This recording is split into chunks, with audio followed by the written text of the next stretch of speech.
दोस्तों एक लड़की हमेशा ही रॉन्ग नंबर पर फ़ोन किया करती और फ़ोन पर उन लोगों से इस तरह से बातचीत करती, सामने वाला उसकी बातों को सुनकर एक बार के लिए दंग रह जाता, सोचने के लिए मजबूर हो जाता कि आखिरकार ये ऐसा कैसे कह रही है। थोड़ी देर तक वो सोचता, थोड़ी देर बाद वापस जब दोबारा उसके फ़ोन पर फ़ोन करता तो वहाँ पर उस लड़की की माँ फ़ोन उठाया करती।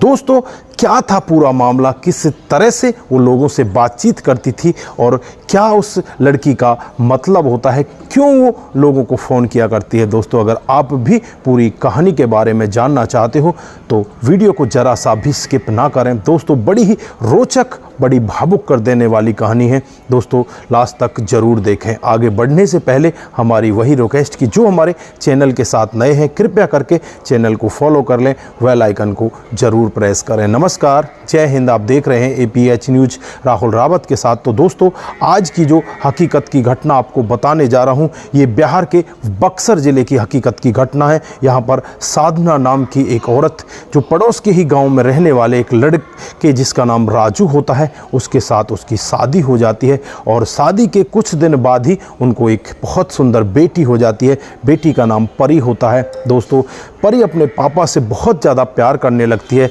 लगभग परी की उम्र 6 साल हो जाती है। जब भी उसका पापा कामकाज पर बाहर जाता तो परी अपने पापा का इंतज़ार करती रहती। दिन में भी कई बार उसको फ़ोन कर लिया करती। दोस्तों उसका पापा शाम को 5 बजे अपनी ड्यूटी ख़त्म करके घर वापस आता तो बेटी 4 बजे से ही पापा का इंतज़ार करती रहती। एक दिन का वाक़या होता है जब यहाँ पर बेटी अपने पापा का इंतज़ार कर रही होती है। रात को करीब 7 साढ़े 7 बजे का वक्त हो जाता है। इस लड़की की माँ भी अपने पति को फ़ोन मिलाती है, उसका फ़ोन भी नहीं मिल पाता और रात को करीब 8 बजे इन्हें खबर मिलती है कि तुम्हारे पति का एक्सीडेंट हो गया है और उनकी वहीं पर मौके पर मौत हो गई है। दोस्तों पत्नी बहुत ही बुरी तरह से टूट जाती है। यहाँ पर जो बेटी होती है वो भी दहाड़े मार कर रोने लगती है। 6 साल की बेटी होती है।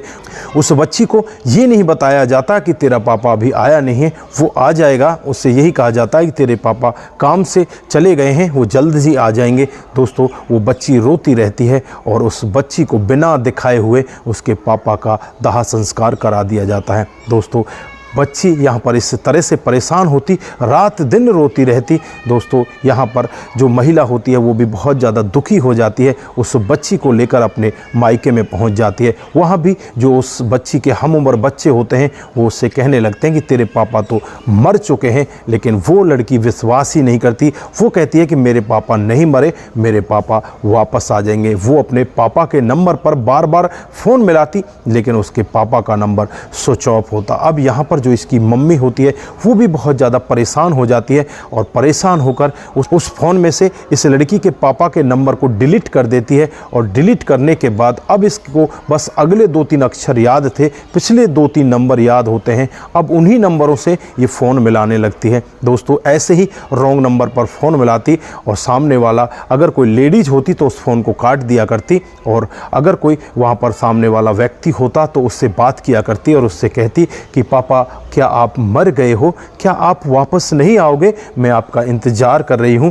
आप मुझे छोड़कर क्यों चले गए। दोस्तों जो सामने वाला व्यक्ति होता वो बार बार इसके फ़ोन को सुनकर बस परेशान हो जाता।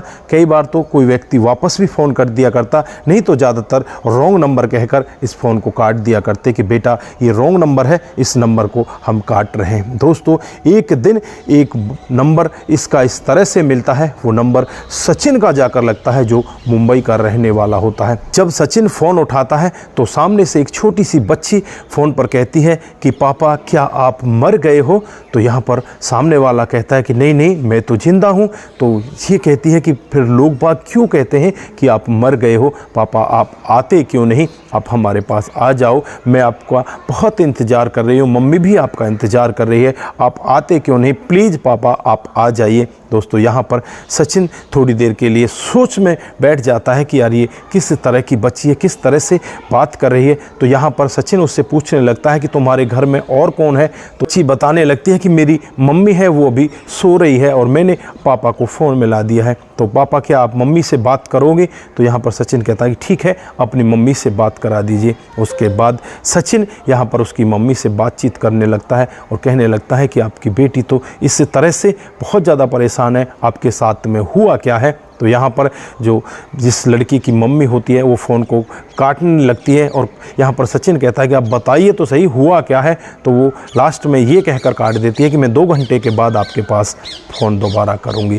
दोस्तों यहाँ पर जो महिला होती है वो दोबारा फ़ोन नहीं करती। सचिन इंतज़ार करता रहता है। सचिन के मन में अलग ही तरह के सवाल उसके घर करते रहते हैं। वो सोचता रहता है कि यार ये छोटी सी बच्ची किस तरह से परेशान है और ये दोबारा फ़ोन क्यों नहीं आया। फिर वो दोबारा खुद फ़ोन करता है और सामने वाली उस औरत से बातचीत करता है। यहाँ पर सचिन उससे कहता है कि आपके साथ में हुआ क्या है, आपकी बच्ची के साथ में क्या हुआ है, आप बताती क्यों नहीं। तो यहाँ पर साधना कहने लगती है कि मैं क्या बताऊँ, मैं तो यहाँ पर किस्मत की मारी हुई हूँ। इसका जो पापा होता है रोड एक्सीडेंट में उसकी मौत हो जाती है और इसको यहाँ पर उसके पापा का चेहरा नहीं दिखाया गया था और उसका अंतिम क्रियाक्रम इसके बगैर ही कर दिया। लेकिन ये आज भी यही सोचती है कि मेरे पापा जिंदा हैं, मेरे पापा वापस आएंगे, लेकिन अब मैं इनका पापा वापस लाकर कहाँ से दूं।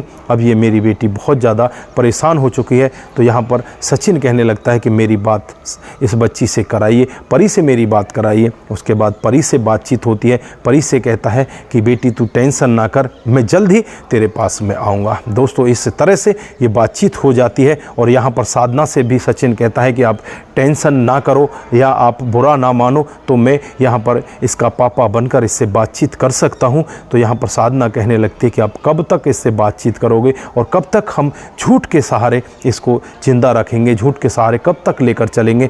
सचिन यहाँ पर कहने लगता है कि आप टेंशन ना करो, मैं इसे विश्वास दिला दूंगा कि मैं इसका पापा हूँ, लेकिन फिर ये मिलने की जिद करेगी तो आप क्या करोगे। तो वो कहने लगता है कि उसकी भी आप टेंशन ना करो, एक दिन ऐसा होगा कि मैं इसको ज़रूर मिलूँगा और ये मुझे अपना पापा समझकर मेरे साथ में रहेगी। दोस्तों उसके बाद साधना भी यहाँ पर कुछ खुश होती है क्योंकि उसकी बच्ची बहुत ज़्यादा परेशान होती है। उसके बाद फिर वो फ़ोन कट जाता है। अगले दिन फिर फ़ोन आता है। इस बच्ची से लगातार घंटों तक बात होती है। बच्ची बहुत ज़्यादा खुश होती है कि मेरे पापा ज़िंदा हैं, मेरे पापा ज़िंदा हैं। इधर जो साधना होती है उससे भी बातचीत होती है। यहाँ पर सचिन साधना से कहता है कि क्या आपके पति की कोई फ़ोटोग्राफ्स है वो मुझे मिल सकती है। तो यहाँ पर वो कहती है कि उनका जो फ़ोन है वो तो टूट चुका है, उसमें तो कुछ दिखाई नहीं दे रहा और मेरा फ़ोन है, छोटा फ़ोन है, इसमें मैं फ़ोटो आपको कैसे भेज सकती हूँ, उसी फ़ोन में उनके फ़ोटो हैं। तो वो कहता है कि आप एक नज़दीकी शॉप पर जाइए और वहाँ जाने के बाद मेरी उनसे बात करा देना, मैं वहाँ पर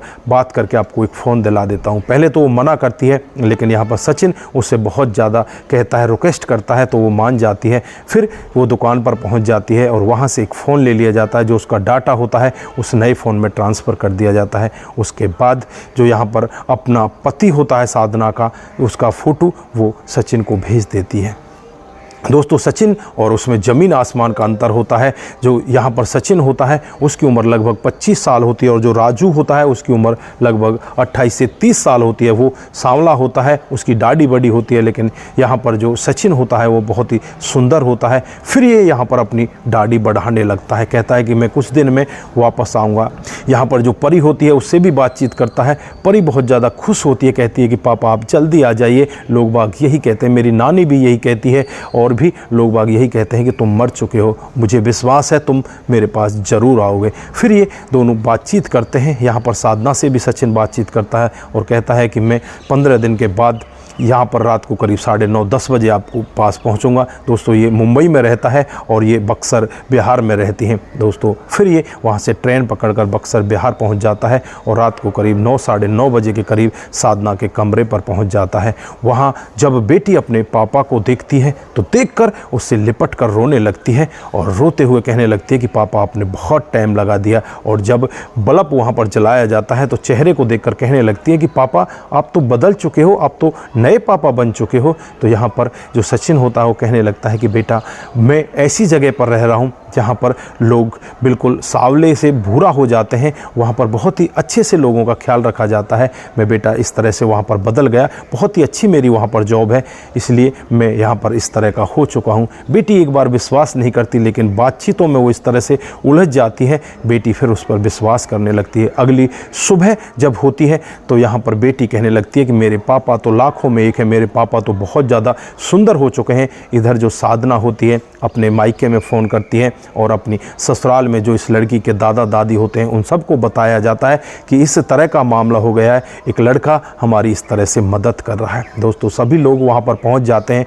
और यहाँ पर सचिन का बहुत ज़्यादा धन्यवाद करते हैं। इधर जो लड़की होती है सबसे कहने लगती है कि देखो मेरे पापा आ चुके हैं और मेरे पापा कितने सुंदर हो चुके हैं। दोस्तों इस तरह से जब उस बच्ची की बातों को और लोग बाग भी देखते हैं तो उनकी आंखों में आंसू आ जाते हैं, वो रोने लगते हैं। अब यहाँ पर ये बच्ची अपने पापा को छोड़ना ही नहीं चाहती। अब यहाँ पर जो सचिन होता है वो कहने लगता है कि अब मुझे जाना होगा, मैं जाना चाहता हूँ। तो बच्ची पापा से लिपट जाती है और कहने लगती है कि पापा मुझे छोड़कर तुम मत जाओ, मैं तुम्हारे बगैर नहीं रह सकती। यहाँ पर साधना भी सचिन की तरफ देखती रहती है और बस कुछ नहीं कह पाती। साधना कहती है कि मैंने आपसे पहले ही कहा था कि इस बच्ची को संभालना इतना आसान नहीं है। दोस्तों यहाँ पर सचिन कहने लगता है कि ठीक है, मैं इस बच्ची को अपने साथ लेकर जाता हूँ। अपने घर वालों से साधना बातचीत करती है और फिर वो बच्ची उसके साथ जाने के लिए मुंबई तैयार हो जाती है। यहाँ पर सचिन साधना से भी कहता है कि तुम भी मेरे साथ चलो, तुम यहाँ पर क्या करोगी।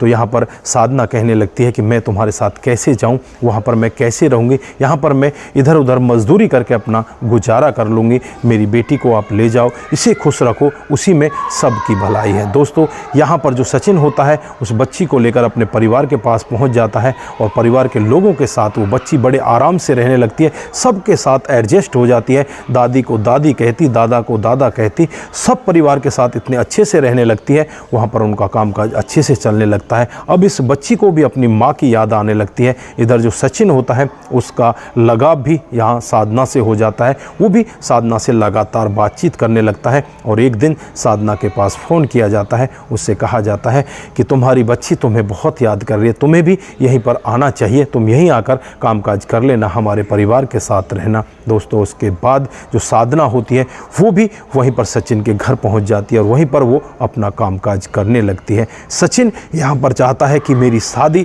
अब साधना के साथ हो जाए। दोस्तों अभी फ़िलहाल उनकी शादी नहीं हुई है। फरवरी 2023 में ये बच्ची के साथ मिले, उसके बाद ये काफ़ी समय इसी तरह से मिलने जुलने में और उस बच्ची को ले जाने में हो गया। कई महीने इसी तरह से बीत जाते हैं और फिलहाल 2024 चल रहा है। 2024 में ये दोनों एक दूसरे के अब साथ रहने लगे हैं। पर सचिन साधना से चाहता है कि वो उसके साथ में शादी कर ले, उसे वो मन ही मन चाहने लगा है। अब यहाँ पर साधना क्या कहती है दोस्तों, ये देखने वाली बात होगी। क्या इन दोनों की शादी हो जानी चाहिए? आपकी क्या राय है, आप क्या कहना चाहते हैं? दोस्तों ये थी आज की हकीकत की कहानी। आप लोगों के जो भी विचार हैं एक बार कमेंट बॉक्स में ज़रूर दीजिएगा। नमस्कार, जय हिंद, जय भारत।